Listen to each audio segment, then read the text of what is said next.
यूं तो मैंने बहुत बड़ी बड़ी शख्सियतों से साक्षात्कार किए हैं, लेकिन आज हमारे साथ छत्तीसगढ़ के मुख्यमंत्री भूपेश बघेल साहब के पिताजी श्री नंद कुमार बघेल साहब हैं, जो कि मतदाता जागृति मंच के जो है राष्ट्रीय अध्यक्ष हैं और कुर्मी किसान समाज के भी जो है राष्ट्रीय अध्यक्ष हैं।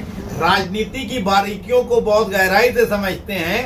उम्र के इस पड़ाव में भी जो राजनीतिक सूझबूझ बाबूजी को हासिल है, उससे सभी राजनीतिक दलों, खास तौर से कांग्रेस को ज्ञान लेना चाहिए, सबक लेना चाहिए, सीख लेना चाहिए और उनकी बताई हुई रणनीति पर चलते हुए देश में सत्तासीन होना चाहिए। मोदी और शाह के शासन से जनता को मुक्त कराना चाहिए। तो आइए मिलते हैं नंद कुमार बघेल साहब बाबूजी से। नमस्कार बाबूजी, मेरा पहला सवाल यह है कि आपने इतनी प्लानिंग के साथ जो है अपने बेटे को जो है छत्तीसगढ़ जैसे राज्य में रमन सिंह को हटाकर 15 साल जो मुख्यमंत्री थे, मुख्यमंत्री बनाने में कामयाबी हासिल की। इस वक्त मोदी और शाह के शासन से पूरा देश त्राहिमाम कर रहा है, कैसे मुक्ति मिले? आपकी क्या रणनीति है? देखिए, जो बीजेपी का व्यू रखना है वो केवल मंदिरवाद, ईश्वरवाद पर निर्भर है, विज्ञानवाद के विरोधी है। और वो विज्ञानवाद भूपेश बघेल ने शुरू किया है। इसलिए हम आने वाले चुनाव में 100% 90 के 90 सीट जीतेंगे और 11 लोकसभा है, 11 के 11 जीतेंगे। बीजेपी इसमें कहीं लगती है। बाबूजी, पूरे देश में कांग्रेस के लिए पुनर्जीवित करने के लिए राहुल गांधी ने पदयात्रा की पूरे देश में, कश्मीर से कन्याकुमारी तक। क्या इस पदयात्रा का कांग्रेस को लोकसभा चुनाव में फायदा होगा? निश्चित होगा और वो प्रधानमंत्री बनेंगे और देश में एकजुटता आएगी और देश के सारे नेता यदि अपनी पार्टी को कांग्रेस में विलीन कर दें तो देश शक्तिशाली बनेगा और चीन हमारे ऊपर आंख नहीं उठा सकेगा। बाबूजी, जिस तरीके से मोदी जी और अमित शाह ये लोग सीबीआई, ईडी और जांच एजेंसियों का और अपने संस्थानों का सरकारी दुरुपयोग कर रहे हैं, उससे बहुत से विपक्षी दल के नेता डरते हैं। तो क्या इस डर की वजह से लोकसभा चुनाव पर कोई असर पड़ेगा? तब पड़ेगा जब देश में छोटी छोटी तमाम पार्टियां एकजुट नहीं होंगी तो पड़ेगा और फिर से बीजेपी का राज आएगा। तो अगर कहीं ये अपने छोटी छोटी पार्टियों को विलीन कर दें कांग्रेस में तो एक शक्तिशाली देश बनेगा और चीन हम पर लाल आंख नहीं दिखा सकेगा। बाबूजी, कांग्रेस जो है उसके बारे में जो विपक्षी दल हैं, जो दूसरी पार्टियों की सरकारें हैं, राज्य सरकारें, वो ये कहती है कि कांग्रेस जो है गंभीर नहीं है देश का नेतृत्व करने के लिए, इसलिए वो लोग साथ नहीं आते हैं और इस चीज का फायदा बीजेपी भी उठाती है। इस पर आप क्या कहेंगे? इस पर मेरा ये कहना है कि ये लोग जो विश्वास नहीं करते भारत जोड़ो यात्रा का, वो गलत है। भारत जोड़ो यात्रा एक शक्तिशाली आंदोलन है और इसको राहुल गांधी ने बहुत ताकत से इसको चालू किया है। हम सब लोगों का कर्तव्य है कि उनको चीयर अप करें और उसके आधार पर यदि कांग्रेस खड़ा होती है, भूपेश के जो आंदोलन नरवा गरवा गुरुआ बारी बिजली बिल हाफ सारे का जमा, ये बहुत बड़ा आंदोलन है और इससे प्रभावित होकर किसान भूपेश के पक्ष में आ जाएंगे और इसका प्रयोग हम दक्षिण भारत में कर रहे हैं और एक बड़ा आंदोलन चला रहे हैं और इसमें पूरे देश को ला रहे हैं। तो भूपेश बघेल का ये बहुत बड़ा हाथ है और भूपेश बघेल राहुल गांधी को प्रधानमंत्री बनाए रखना चाहते हैं और उस पर किसी प्रकार का जो दखलंदाजी है वो भूपेश ने बर्दाश्त नहीं करेगा। कि कांग्रेस ने जो है खड़गे जी को जो है राष्ट्रीय अध्यक्ष बनाया है। राजनीतिक दृष्टि से लोगों का ये कहना है कि सोनिया और कांग्रेस आला कमान का ये अच्छा कदम है। इससे बीजेपी का SC ST OBC वाला जो गणित है वो बिगाड़ कर कांग्रेस जो है मजबूती से लोकसभा में अच्छा प्रदर्शन करेगी। इस पर क्या कहें?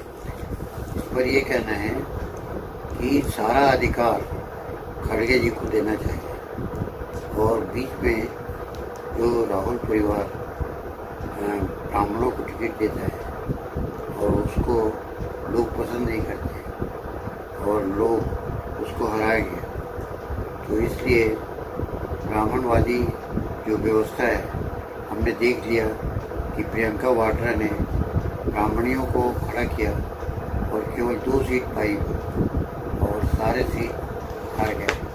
कुर्मी समाज ब्राह्मणों को पसंद नहीं करता, इसलिए यदि कुर्मी समाज का सहयोग चाहिए पूरे देश में तो ब्राह्मणवाद से मुक्त होना चाहिए। बाबूजी, SC ST OBC और माइनॉरिटीज के हित के लिए आप बहुत सालों से संघर्ष कर रहे हैं। SC ST की OBC और माइनॉरिटीज की पॉपुलेशन 85% है, उसके बावजूद 15% जो ब्राह्मण बनिए हैं वो देश और प्रदेशों में राज कर रहे हैं। इसकी क्या वजह है? इसका वजह है राहुल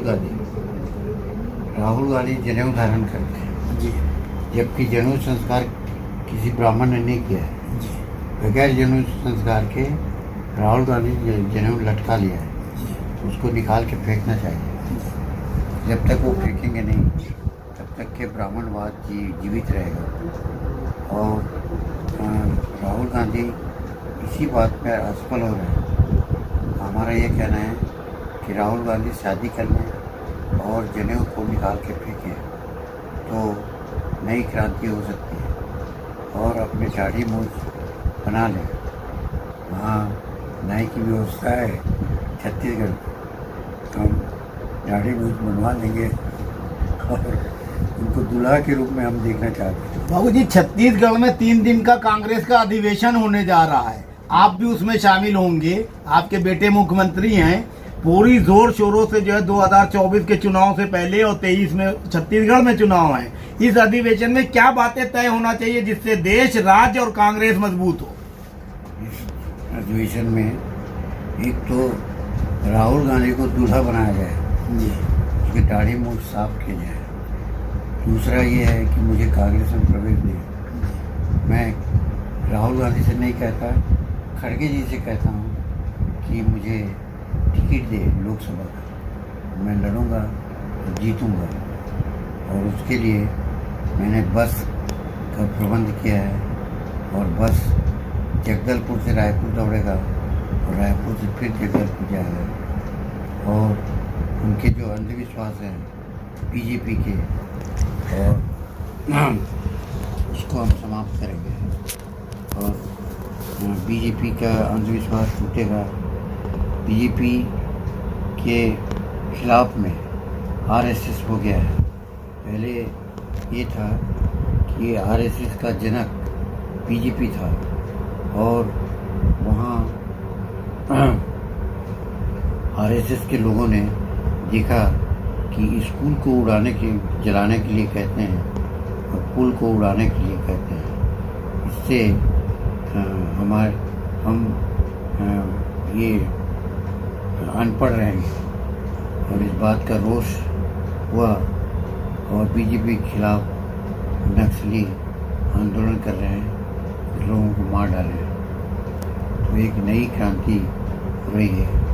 भूपेश को चाहिए कि उनको इंस्पेक्टर की नौकरी दें और